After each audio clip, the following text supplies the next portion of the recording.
ഇതിൽ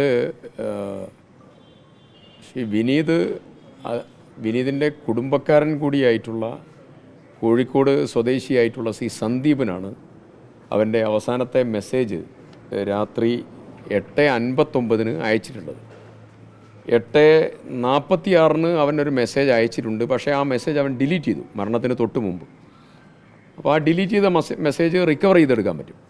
അപ്പോൾ അയച്ചിരിക്കുന്ന മെസ്സേജിൽ അവൻ പറഞ്ഞിട്ടുള്ളത് ഈ ഓട്ടവുമായി ബന്ധപ്പെട്ടുകൊണ്ട് നടക്കുന്ന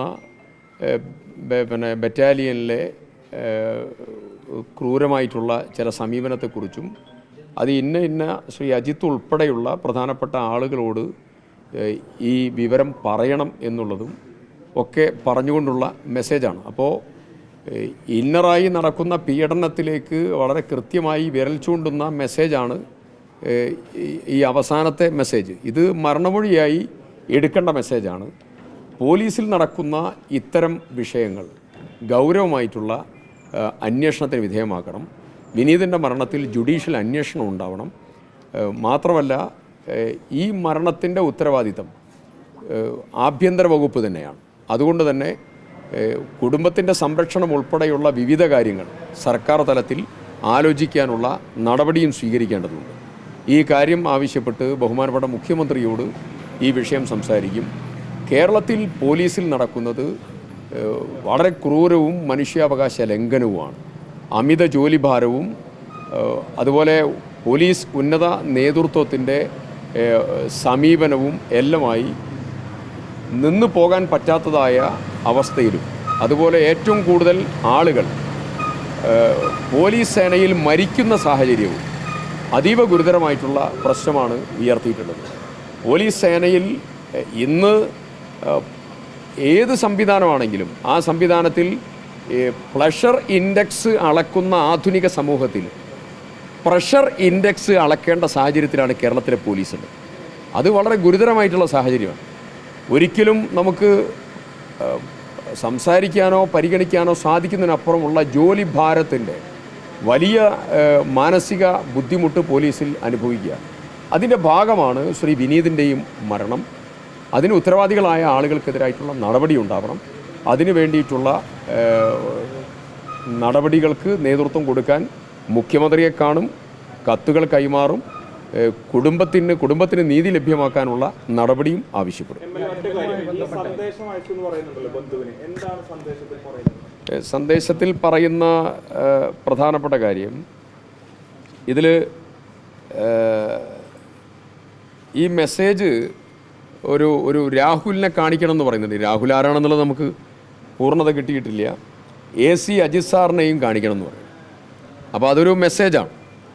AC Ajith sir assistant commandant അജിത്തിനെ കാണിക്കണം എന്ന് പറഞ്ഞാൽ അജിത്തിന് ഇതിൽ പങ്കാളിത്തം ഉണ്ടോ എന്നുള്ള അന്വേഷണത്തിലേക്ക് വെളിച്ചം വീശുന്ന ഒരു മെസ്സേജാണ്. പിന്നെ മറ്റൊന്ന് അദ്ദേഹം പറഞ്ഞിരിക്കുന്നത് ഓട്ടത്തിൻ്റെ സമയം ഒന്ന് കൂട്ടണം, എൻ്റെ ജീവൻ അതിനായി സമർപ്പിക്കുന്നു. പിന്നെ അനുബന്ധമായി ഇവരുടെ തന്നെ ടീമിലുള്ളതായിരിക്കുന്ന ആളുകളുമായി ബന്ധപ്പെട്ട ചില കാര്യങ്ങളാണ് പറയുന്നത്. എന്നിട്ട് ഗുഡ് ബൈ പറഞ്ഞ് അവസാനം ചില കാര്യങ്ങളൂടെ പറഞ്ഞുകൊണ്ടുള്ള മെസ്സേജാണ്. അപ്പോൾ അല്ല അത് ഉൾപ്പെടെ അന്വേഷണ വിധേയമാക്കണമല്ലോ. ഇതിൻ്റെ അവിടെ എന്തൊക്കെ നടന്നു. ഇനി ഒരു കാര്യം കൂടെ പറയാം. ഞാൻ ഈ ബോഡി അവിടെ നിന്ന് കൊണ്ടുവന്ന അത് ഒരു ഇത് പരിശോധിച്ചു. അതൊരു ഡോറാണ്. ഒരു പൊളിഞ്ഞ ബാത്റൂം ഡോർ പോലെയുള്ള ഒരു ഡോറിൻ്റെ മേലെ വെച്ചാണ് ഈ വിനീതിൻ്റെ ബോഡി കൊണ്ടുവന്നിട്ടുള്ളത്. അപ്പോൾ ഒരു ക്യാമ്പിൽ, ഒരു പോലീസിൻ്റെ ഉന്നത ട്രെയിനിങ് നടക്കുന്ന ക്യാമ്പിൽ അനിവാര്യമായി ഉണ്ടാകേണ്ട പ്രൈമറി ഫെസിലിറ്റീസ് അവിടെ ഇല്ല എന്നുള്ളതാണ്. ഒരു ഡോറിൻ്റെ പാളിയിൽ ഒരാളെ വെച്ച് കൊണ്ടുവരിക എന്ന് പറഞ്ഞാൽ എമർജൻസി ഫസ്റ്റ് എയ്ഡ് ട്രീറ്റ്മെൻറ്റ് അവിടെ ഇല്ല. ഒരു മെഡിക്കൽ സ്ട്രെച്ചർ പോലും അവിടെ ഇല്ല. അതിന് വലിയ ഗുരുതരമായിട്ടുള്ള ഒരു സാഹചര്യമാണ്. അപ്പോൾ ആ ഡോറിൻ്റെ മേലെ മുഴുവൻ ബ്ലഡ് കിടക്കുകയാണ്. ഞാനതിൻ്റെ ഫോട്ടോ എടുത്തു. അതിൻ്റെ ഫോട്ടോ എടുത്തു.